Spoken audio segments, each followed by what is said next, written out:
चक्र के विशेषता ये कि जब कुंडलिनी का जागरण होता है, जैसे आप मेरे और ऐसे हाथ करके इस वक्त बैठे तो अच्छा रहेगा, भाषण करते ही काम हो सकता है और पैर से जूते उतारते।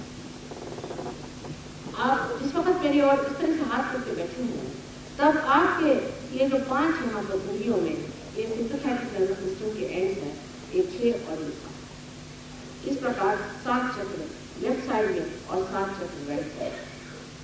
अब ये जो 7 चक्र हमारे लेफ्ट और राइट में है, जैसे मैंने बताया था, इस तरह से मिल जाते हैं और सुषुम्ना नाड़ी ऐसे बीच में तैयार हो। मैंने आपसे पिछले लेक्चर में बताया। अब जब आप मेरी और हाथ करके बैठे हैं तो धीरे धीरे इसमें से चैतन्य बहना। जब चैतन्य बहना शुरू हो गया तो वो जा करके वहां पर श्री गणेश को खबर देता है कि अब कोई अधिकारी शामिल करे। ये अधिकार आपको स्कूलों में, कॉलेजेस में या किसी थियोसॉफिकल सोसाइटी में या थियोलॉजी में या पठनादि से किसी से भी नहीं। ये अधिकार जो है ये साक्षात्कारी मनुष्य को ही अधिकार। जब ऐसा व्यक्ति जो जानकार है उसके सामने आप इस प्रकार हाथ फैलाते हैं तो गणेश जी को पहले इसका न्योता मिलता है कि आप कुंडलिनी से अब कहें कि आपका निमंत्रण है और आप चलें। गणेश जी के बगैर ये काम नहीं है। अगर किसी डॉक्टर से कहा जाए कि गणेश जी जो है ये आपको प्रोस्टेट ग्लैंड को देखते हैं या संभालते हैं, संवारते हैं, तो पहले क्या बात करें माता जी, गणेश जी का और मेडिकल का करें। मेडिकल साइंस जो है ये तो ऊपर में, लेकिन उसके जड़ में अगर श्री गणेश बैठे हैं तो एक मिनट अपने बुद्धि से ये पूछे कि अगर इससे हमारे प्रश्न को इसी तरह से सुलझ सकते हैं तो क्यों नहीं इस चीज को हम समझे कि श्री गणेश क्या है और उनका हमारे अंदर जागरूक होना सिखा दो। एक महाशय थे, वो हमारे पास आए और कहने लगे कि माँ मुझे प्रोस्टेट की तकलीफ हो गई है, डॉक्टर कहते ऑपरेशन। वो बड़े सहयोगी थे दूसरे गणेश को। मैंने कहा कितने बड़े गणेश भक्त हैं, आपको कैसे प्रोस्टेट मेरी समझ में नहीं आता, क्या गणेश आपसे नाराज हो गए? नहीं माँ पता नहीं, मैं तो गणेश की भक्ति करता हूँ। मैं कहा अच्छा योग एक चना खाओ, आज हमारा प्रसाद चना है, आप चना खाओ। तो इधर उधर देखे लगे। मैंने कहा आनाकानी क्यों करना? कहने आप संकष्टी है और संकष्टी में उपवास करता। मैंने कहा नहीं समझे, जिस दिन गणेश जी का जन्म हुआ उस दिन आप सुतक रखें, ये किससे आपसे होता है कि जिस दिन जन्म हो उस दिन आप उपवास करें? अब धर्म में कितने दोष है देखिए। बहुत से लोग कहते हैं कि धर्म हम इतना करते हैं, हम इतने धार्मिक है, तो भी हमें मार। अब देखिए छोटा सा दोष देखिए कि जब राम का जन्म होता है तब उपवास करें, कृष्ण का जन्म होगा तब उपवास करेंगे, और नरक चतुर्दशी जिस दिन नरक का द्वार खुलता है उस दिन बैठकर सवेरे खाना खाए। सब उनकी बात, बिल्कुल उनकी बात है। ये पता नहीं किससे सीखा। जिस दिन आपके घर में बेटा पैदा होगा उस दिन आप क्या उपवास करें? जिस दिन दत्तात्रेय पैदा हो उस दिन उपवास। कोई भी देख लीजिए जिसका भी जन्म हुआ उस दिन उपवास करें। उस दिन उपवास करने की क्या जरूरत है मेरी समझ नहीं। दूसरा ये कि परमात्मा के नाम पर क्यों उपवास करें? उसने कब कहा कि आप उपवास करें? आपको करना हो आप करें, आप अपने शौकिया आपको उपवास करना चाहिए। क्या इस देश में तो ऐसे लोग उपवास में रहते, लेकिन धर्म में हम इतनी गलतियां करते हैं और बिल्कुल ना समझते जिसने जैसा करके स्त्री आचार और ब्राह्मणाचार की वजह से हमारे धर्म में भी इतने दोष है।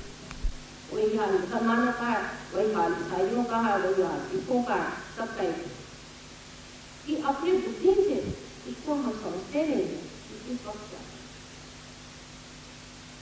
अब इनसे मैंने कहा कि आप खाइए, आपको विश्वास नहीं होगा। उन्होंने वो खाया।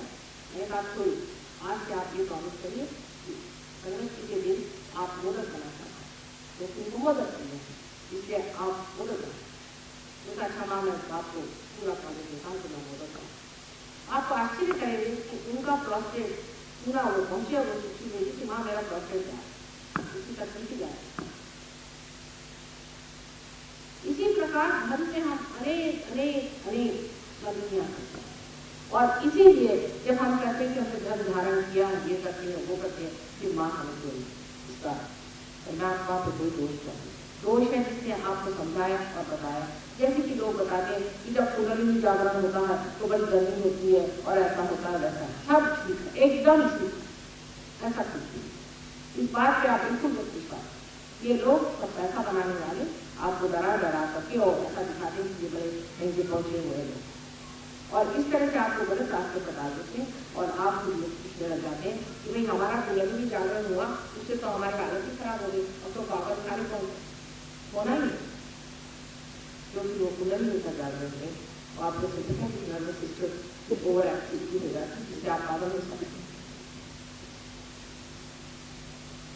आज श्री गणेश के बाद मैंने आपको बताया था कि ये जो चक्र है जिसे हम स्वाधिष्ठान चक्र कहते हैं, इसके बारे में आपको मैंने पहले बताया हुआ। उससे ऊपर में जो चक्र है वास्तविक ये चक्र है, यही दूसरा चक्र है जिसे नाभि चक्र। अब इनसे मैंने कहा कि आप खाली आपको विश्वास नहीं होगा, उन्होंने वो खाया। मैंने कहा कोई आज से आप ये प्रॉमिस करिए गणेश के दिन आप मोदक बना सकते तो उनको मदद करें, इसलिए आप मदद करें। अच्छा माँ मैं आपको पूरा करने के साथ मैं मदद करूँ। आपको आश्चर्य करेंगे कि उनका प्रोसेस पूरा वो पहुँचे, वो चुटकी भेजी कि माँ मेरा प्रोसेस है उसी तक नहीं जाए। इसी प्रकार धर्म से हम अनेक अनेक अनेक गलतियाँ करते हैं और इसीलिए जब हम कहते हैं कि हमने धर्म धारण किया, ये करते हैं वो करते हैं, फिर माँ हमें कोई इसका परमात्मा पे कोई दोष है जिसने आपको समझाया और बताया। जैसे कि लोग बताते हैं कि जब पुनर्जन्म जागरण होता है तो बड़ी गर्मी होती है और ऐसा होता है वैसा, सब ठीक है, एकदम ठीक है, ऐसा ठीक है। इस बात पे आप बिल्कुल मत विश्वास। ये लोग सब पैसा बनाने वाले आपको डरा करके और ऐसा दिखाते हैं कि ये बड़े कहीं से पहुंचे हुए हैं और इस तरह से आपको गलत रास्ते बता देते हैं और आप पूछने लग जाते हैं कि भाई हमारा पुनर्जन्म जागरण हुआ, उससे तो हमारी हालत ही खराब हो गई, अब तो वापस खाली होना ही क्योंकि वो पुनर्जन्म का जागरण है और आपको सिस्टम की नर्वस सिस्टम ओवर एक्टिविटी हो जाती है जिससे आप पागल हो सकते हैं। आज श्री गणेश के बाद मैंने आपको बताया था कि ये जो चक्र है जिसे हम स्वाधिष्ठान चक्र कहते हैं, इसके बारे में आपको मैंने पहले बताया हुआ। उससे ऊपर में जो चक्र है वास्तविक ये चक्र है, यही दूसरा चक्र है जिसे नाभि चक्र, क्योंकि इसी चक्र से स्वाधिष्ठान चक्र बाहर निकल करके कमल जैसा निकलता है और चारों तरफ घूम करके और ये जो बीच में जो जगह बनी हुई है जिसे कि भवसागर कहते हैं, अपने पेट की जो जगह जिसे विश्राम करते हैं, इसके पूरी इसको वो जितने भी उसमें इंद्रिय है, जितने भी उसमें ऑर्गन्स हैं, सबको वो शक्ति है। उसके बारे में आपसे मैंने पहले बताया था कि डायबिटीज आदि बीमारियां कैसी, लेकिन आज में उसके जड़ में जो चक्र है जिसे कि नाभि चक्र कहते हैं, उसके बारे में। नाभि चक्र जो है ये विष्णु का चक्र, नारायण का चक्र। अब कोई कहेगा कि मां आपको सब गुजर में क्या, लेकिन और भी लोग बहुत सारे सब इसी से निगड़ित हैं। ईसा मसीह ने लिख रहा है कि do not against you are with me, पर ईसाई लोग ये जाके पता नहीं लगाएंगे कि और वो कौन है। उन्होंने तो बना लिया कि ईसा किसी और कोई नहीं, इस्लाम ने बना लिया कि मोहम्मद किसी और कोई नहीं। इस तरह से उन्होंने सबको एक एक छांट के अलग कर दिया, इससे जैसे कि एक आदमी लटका हुआ था, पड़ा हुआ था, सबकी रिश्तेदारी आपस में, सिर्फ हम ही लोग उनके नाम ले लेकर के झगड़ा। अब इस चक्र के आसपास आप देखिए कि जो ये पेट का हिस्सा है इसमें 10 गुरु के तत्व। इसमें से आप सोच सकते हैं कि शुरू से आदिनाथ से तक अनेक गुरु है, जैसे सोक्रेटिस है, लाओत्से, ये सब इसी में आते हैं, मोसेस है, अब्राहम, और अपने देश में राजा जनक, नानक, मोहम्मद साहब और जोरास्टर, और अभी आखिरी वक्त जो हुए हैं वो है श्री साईनाथ शिरडी गुरु। ये सब इनके अवतरण 10 मुख्य अवतरण हुए। वैसे तो अनेक गुरु हैं संसार में, लेकिन 10 मुख्य अवतरण। अब जो लोग गुरु को मानते हैं, जो गुरु को मानते, अब देखिए गुरु को मान लेना भी एक बड़ी गलत करने की बात। गुरु वही जो साहिब से मिला, जो साहिब से मिला, जो परमात्मा से मिला, वही गुरु। लेकिन हमारे यहाँ तो हर तरह के गुरु निकल आए हैं, और आप जानते हैं कि हम इतने विक्षिप्त हो गए हैं, इतने भ्रांतमय हो गए कि कोई भी आदमी जेल से छूट करके और बैठ जाए गेरुआ वस्त्र पहन के लगे उसके चरण। पहली तो बात यह है कि गेरुआ वस्त्र से हमारा क्या संबंध, हम तो गृहस्थ के लोग, गृहस्थियों का गेरुआ वस्त्र से कोई भी संबंध नहीं होना। आप जानते हैं, अगर आपने पढ़ा हो कि वाल्मीकि के रामायण में सीता जी ने एक पूरा चैप्टर इन सन्यासियों के बारे में कहा है कि जो सन्यासी है उनको शहर में तो आना ही नहीं चाहिए, किसी गांव में नहीं आना चाहिए। उसकी बहुत सारी मर्यादाएं बताएं, उसमें से ये कहा कि गांव के बाहर किसी झोपड़ी में रहना चाहिए और किसी भी गृहस्थ की देवड़ी राही का जो गृहस्थ है वो, लेकिन जिसने संन्यास ले लिया उसको ये सब करने का मना है। लेकिन हमारे यहाँ तो देखिए कि हम लोग गृहस्थी के लोग यज्ञ कर्म में लगे हुए हैं, अपने बाल बच्चों को समाज में कायदे से रहते और इन लोगों का पालन पोषण हमारे खोपड़ी। एक तो हमारे बाल बच्चे करते नहीं, ऊपर से इन काशाय वस्त्र वालों को संभालते बैठे हुए सुरक्षा। एक सीधी बात यह है कि कोई भी संन्यास देने से परमात्मा के पास नहीं है। ये तो ऊपरी संन्यास अंदर का भाव होता है, बाहर का नहीं होता। आप जानते हैं कि राजा जनक को विदेही कहा करते थे और उनकी लड़की को वही जैसे विदेही कहते। वो स्वयं राजा थे, राजा जैसे रहते थे, राजा जैसे आभूषण करते थे और उनको लोग बड़े बड़े साधु संत दृष्टा उनके सामने नतमस्तक करते हैं, क्योंकि उनकी दशा ये थी, क्योंकि वो स्वयं साक्षात दत्तात्रेय के अवतरण, गुरु के अवतरण, आदि गुरु के अवतरण। लेकिन आजकल हमारे देश में इसकी संवेदना जाती है, लोग ध्यान हो गए, बहुत ही ध्यान हो गए और ऊपरी तरह से कोई ऊपर से दिखाने वाला कोई तमाशा वाला आदमी पहुंच जाए तो लोग उसके चरण में पड़ेगा। कोई ना कोई तमाशा वो करना चाहता है, किसी भी तमाशे के पीछे में भागना हम लोगों में एक स्वभाव का एक बात होती है कि कोई तमाशखोर पहुंच जाए तो उसके पीछे हम भागते, फिर हजारों लोग उसके चरण में जाएंगे, अरे भाई, और फिर छोटी छोटी बातें उसके बारे में फैलाना कि उसने इस आदमी को ठीक कर दिया, वो ठीक हो गया, उनको शांति मिल गई। इस तरह की गलत फहमियां बहुत से लोग कहते हैं कि हम उन गुरु के पास गए थे, हमको शांति मिली। मैंने कहा कैसी शांति मिली? आपको परेशान शांति मिली।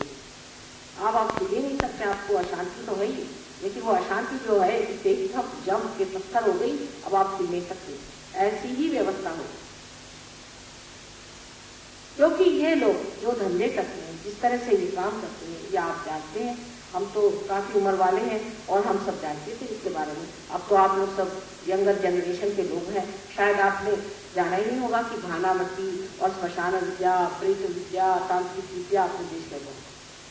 इस समय कुछ मुझे लगता है कि दिल्ली के लोगों का मन तांत्रिकों से कुछ हटा हुआ, नहीं तो जहाँ जिस गली में जाइए वहाँ एक तांत्रिक बैठा हुआ था आपके राजधानी।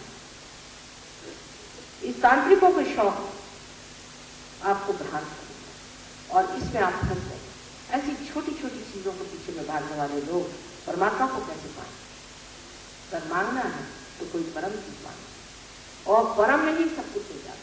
क्योंकि श्री कृष्ण ने कहा है कि योगक्षेम वहाम्यम, पहले जब योग होगा तो तुम्हारा पूरी तरह से क्षेम। कोई वहां से कहता है कि माँ मेरी तंदुरुस्ती अच्छी है, मेरे पास उनसे पहलवान आते हैं, कहते माँ हमें तो कोई शांति नहीं है। कोई आदमी कहता है माँ मेरे पास पैसा नहीं, दूसरा गरीब आदमी आता है काम में, उससे तो दुखी कोई दुनिया में है। इसका मतलब ये है कि सब संसार दुखी, और इस दुखी संसार में आप अगर किसी को ये सोचे कि दूसरे के पास कोई चीज है तो उससे वो सुखी है, ये आपको गलत है। आप इस पर विश्वास करें कि जिस मनुष्य को आप सुखी समझते हो वहां दुखी हो सकता है, लेकिन आपको पता है।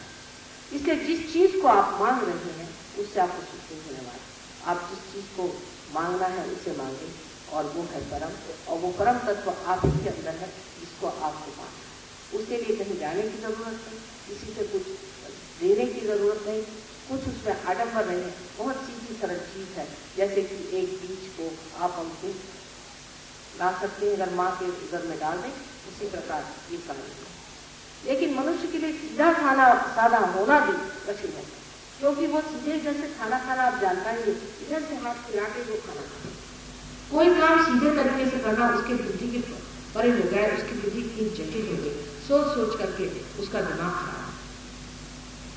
इस गुरु के कारण कैंसर जैसी बीमारी, गलत गुरु के सामने आपको पेशानी, इसीलिए सबने कहा कि अपनी पेशानी सबके सामने मत झुको। यहाँ तक कि मंदिरों में जब आप जाते हैं, कोई भी आदमी आपको अगर टीका लगा दे हो गया काम, हर एक आदमी से आप अपने माथे पर टीका लगा देते हैं, बहुत बड़ा दोष है। किसी का क्या अधिकार है कि आपके माथे पर छुए? आप जानते हैं कि आपने तो कहा कि 9-10 साल बिना को लागे। मैं कहती हूँ कि ये तो हजारों वर्षों से आपको बना बना करके आज परमात्मा ने मनुष्य बनाया हुआ है, और उसको आप किसी के सामने भी सर झुका देते हैं। किसी के सामने भी सर झुकाने को हमेशा लोगों ने मना किया है। सिर्फ साक्षात्कारी जो आदमी वही जानता है कि किसके सामने सर झुकाना है। हम तो कहते हैं कि हमारे भी पैर छूने की आपको कोई जरूरत नहीं, और न छुओ तो अच्छा है। जब तक आप पार नहीं हो, जब तक आपके आत्म चैतन्य नहीं आया, हम आपके लिए वैसे ही जैसे दूसरे हैं। जैसे कि आप मंदिरों में जाते वैसे ही हम यहाँ बैठे हुए, हमसे आपको छूने से क्या फायदा? चरणों में आने पर तभी फायदा हो सकता है अगर आपके अंदर वो कनेक्शन शुरू हो गया। अगर हम इसके सामने बात कर रहे हैं और ये कनेक्शन ही नहीं है, तो इस बात करने से फायदा। इसलिए किसी को भी पैर पे जाना और पैर पे लेना दोनों ही मैं दोष में समझती हूँ, क्योंकि लोग अब बहुत जबरदस्ती करेंगे। जबरदस्ती भी हम पैर न छूए तो उनको तो लगता है माने जैसे कुछ उनको शाप ही दे। लेकिन मैं ये कहती हूँ, बेटे तुम क्यों छू? तुमको मैंने क्या दिया? किस लिए मेरे पैर छू? जब तक तुमको कोई भी मैंने आत्मा का परिचय दिया नहीं, तब तक आप मेरे पैर क्यों छू रहे हैं? मैं भी कोई ढोंगी हो सकती, मैं भी कोई गलत हो सकती। क्या वजह है कि आप मेरे पैर छू रहे हैं? आदत। और इस आदत की वजह से हमारा एकादश जो है, तो माथे पर हमारा बड़ा भारी एक चक्र होता है जिसमें 11 रुद्र बैठे। रुद्र आप जानते हैं कि संहार। अगर आप किसी और को इस तरह से गुरु मान लें तो इस तरफ में आपके रुद्र पकड़ जाते हैं, और जैसे ही पकड़ जाते हैं ऐसे ही कैंसर की बीमारी को पहले। कोई आदमी भी, किसी भी आदमी, समझे एक पॉलिटिशियन है, किसी के सामने बहुत ज्यादा झुकता है, वो भी एक इकोनॉमिक्स वाला आदमी है या बिजनेस वाला आदमी, वो अगर किसी के आगे जरूरत से ज्यादा नतमस्तक रहता है अपने बिजनेस के लिए, वो भी। कोई भी आदमी जरूरत से ज्यादा अगर किसी के सामने सर झुका है तो उसको कैंसर की बीमारी हो सकती है। उसके इधर की जो 5 रुद्र में से 5 रुद्र पकड़ सकते हैं। इसलिए सबके सामने नतमस्तक होना मनुष्य के लिए बिल्कुल वर्ज्य है। लेकिन किसी से अकड़ना भी वैसी बात है कि मैं ही गुरु हूँ, मैं ही भगवान हूँ, मैं ही सब कुछ हूँ, मैं ही सब करता हूँ, मुझे कौन बताने वाला है। ऐसे भी लोग हैं जो कहते हैं कि तुम ही गुरु हो और तुम ही खोजो, दूसरों को खोजने मत, तुम ही हो सकते। ये भी बात है, क्योंकि आप खुद साक्षात्कारी नहीं है। जब तक एक दीप जला नहीं तब तक वो अपने आप से जल नहीं सकता। एक जला हुआ दीप ही से जला सकता, पर उसमें लेना देना कोई नहीं करता है, उसमें किसी भी तरह का स्वार्थ नहीं होता है, किसी भी तरह का उपकार नहीं होता है। ये तो आपका दीप जला नहीं, और एक दीप जला हुआ उसे छू गया, आप जल गए। उसमें किसी भी तरह की ऐसी बात नहीं आती कि जिसमें आपको पूरी तरह से ये कहना है कि आपका कोई व्यक्तित्व न रह जाए, आप एकदम से पागल जैसे उनके पीछे लगे। अभी ऐसे बहुत से लोग मैंने देखे, स्पेन में 50,000 लोग ऐसे हैं कि जो एक गुरु महाराज कोई है उनके पीछे में इतने नतमस्तक है कि पागल हो। स्पेन की महारानी हमें मिली थी, वो कहने भी आपके देश से ऐसे ऐसे आप गुरुवंतान यहाँ भेजते हैं कि उनका क्या करें तो समझ नहीं आता। हमारे यहाँ 50,000 यंग लोग एकदम पागल हो गए। इस तरह के न जाने कितने तरह तरह के लोग आपने बाहर भेज दिए। आपको एक्सपोर्ट के लिए और तो कुछ मिला नहीं देश में, कुछ बढ़िया ऐसे लोगों को बाहर भेज दिया है कि सबने नाक कटा दिया। और उनके लिए हम अगर कुछ कहें तो लोग कहते हैं कि माँ तो बहुत इंटॉलरेंट है। तो क्या ऐसे लोगों को हम हार पहना, उनकी आरती उतारें और उनको सिंहासन पे बिठाएं?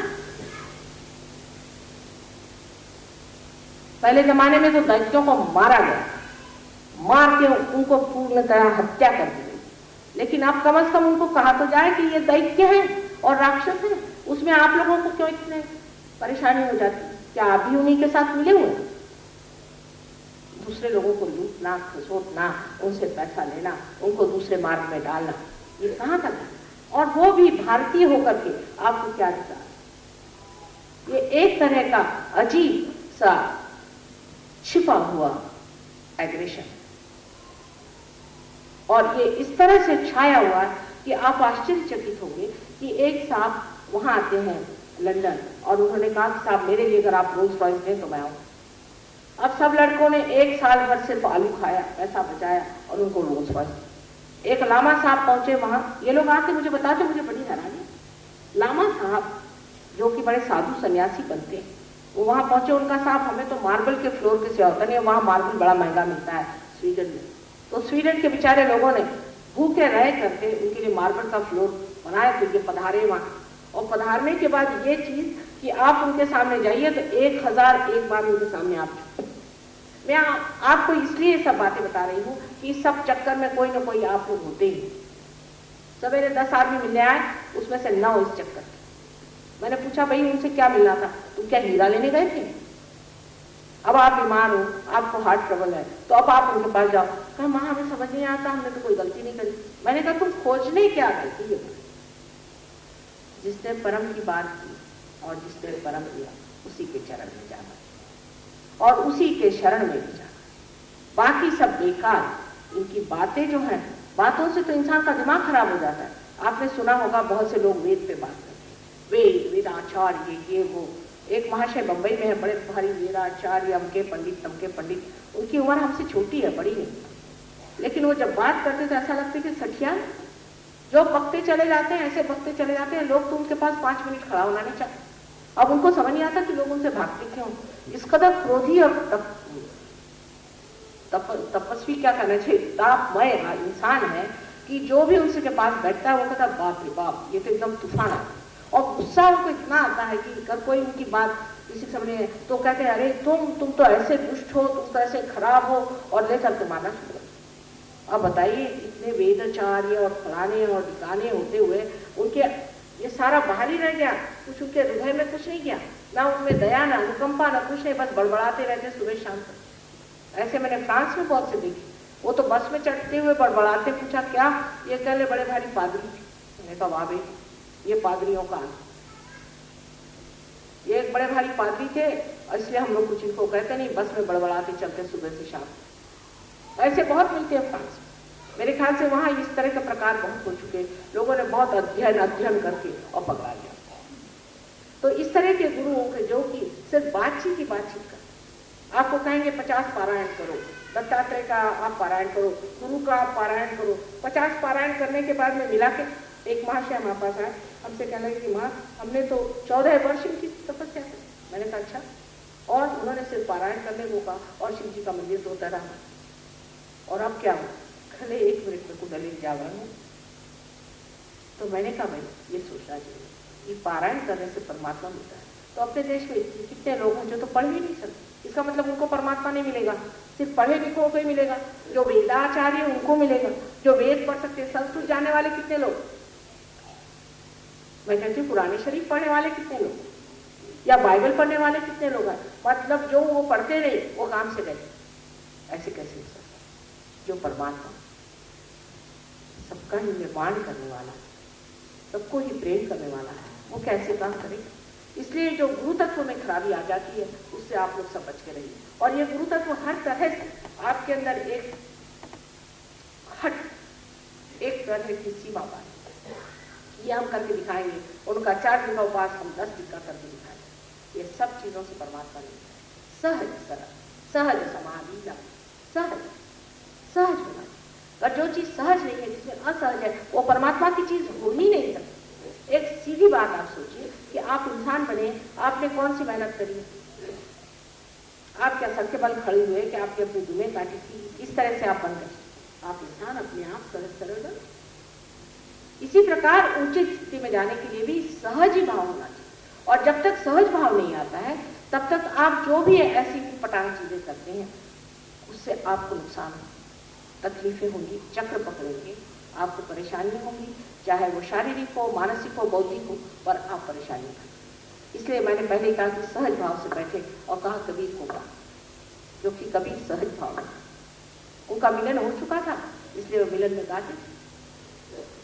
अब ये जो आपका जो चक्र है, इसमें एक तरफा तो ये हुआ कि जहां आप किसी को भी गुरु मानते, ऐरा गहरा नक्कू खैरा जैसे कहते हैं, किसी को भी गुरु मान लिया, गलत आदमी को गुरु मान लिया, गलत चीजों में सर झुका दिया। दूसरे ऐसे होते हैं कि जो किसी को मानते नहीं, भगवान को भी नहीं मानते, मैं इन सबका गुरु हूं, उनसे घर के जो 5 सूत्र है वो पकड़ जाए। इस प्रकार के 2 प्रकृति के आदमी। अब जो किसी को नहीं मानते, जो बड़े भारी वेदाभ्यास करने वाले हैं, इनके बारे में अभी मैंने आपको वर्णन करी कि किस तरह की, और उनकी जो प्रवृत्ति होती है इस कदर घनीभूत तरीके से क्रोधी होती है कि इस आदमी के पास भगवान हो ही सकता है, ऐसा कोई भी नहीं विश्वास करता। भगवान इनके पास से गुजर सकते हैं, ऐसा भी कोई नहीं विश्वास करता। परमात्मा जो है वो प्रेम का, आनंद का, सौख्य का और अनुकंपा का साधन, क्षमा का साधन। जिस आदमी में इस कदर क्रोध, इस कदर सबके साथ ये तृष्णा है, वो आदमी कभी भी परमात्मा का आदमी हो नहीं। अब इसके बीच में जो विष्णु का तत्व है, इसके बारे में मैं जरूर आपको बताना चाहूंगी, क्योंकि अपने देश में हर एक जगह जाइए तो लोग मुझसे कहते हैं, माँ हमारे गरीबी का क्या होगा। जैसे कि इन लोगों ने कुछ गरीबी का ठीक ही किया हो, जो मुझसे कहते हैं कि गरीबी का क्या। वही बात हुई, कृष्ण ने कहा कि योगक्षेम वहाम्यम, पहले योग को प्राप्त हो, उसके बाद आप समक्षेम। जिस गांव में सहज हुआ, जहां जहां हम गए, जिन्होंने योग पाया, उनके सब प्रश्न सॉल्व। इस प्रकार सबसे पहले तो सारी गंदी आदतें छूट जाती, धर्म जाते, मनुष्य के अंदर की जितनी भी आदतें जिससे मनुष्य जकड़ा हुआ, वो सारी ही एक साथ छूट जाती। और जानते हैं, अभी बता रहे थे कि 200 आदमी हमारे साथ परदेश से घूम रहे थे। लोगों में से न जाने कितने ड्रग लेते थे, कितने अल्कोहल थे, कितने कैसे कैसे, हम तो कुछ देखते नहीं। जो आया उससे पहले पार होने के बाद धर्म जागृत हो गया।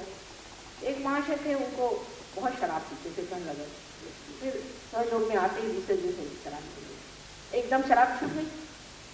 तो उन्होंने कहा कि अच्छा एक बार जल्दी गए, चले देखें कैसा क्या उनको एक शराब बहुत पीते ही साथ करें, ऐसी उल्टियाँ हुई और उसमें से ऐसी गंदी बदबू आने लगी कि हमने कहा ये तो क्या मोलासिस पी रहे हैं कि क्या कॉर्क पी रहे हैं, कि समझ ही नहीं आ रहा था क्या पी रहे हैं। और उल्टी पे उल्टी उससे इतनी घृणा।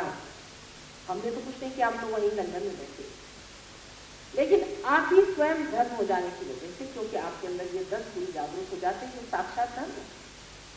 इसकी वजह से अपने आप ही गंदी आदतें छूटी। उसके बाद गंदी आदतें छूटने के बाद में आपकी दृष्टि वहां जाने लगी जिससे आपको लक्ष्मी का। जैसे एक मां है, आपको विश्वास इस बात का भी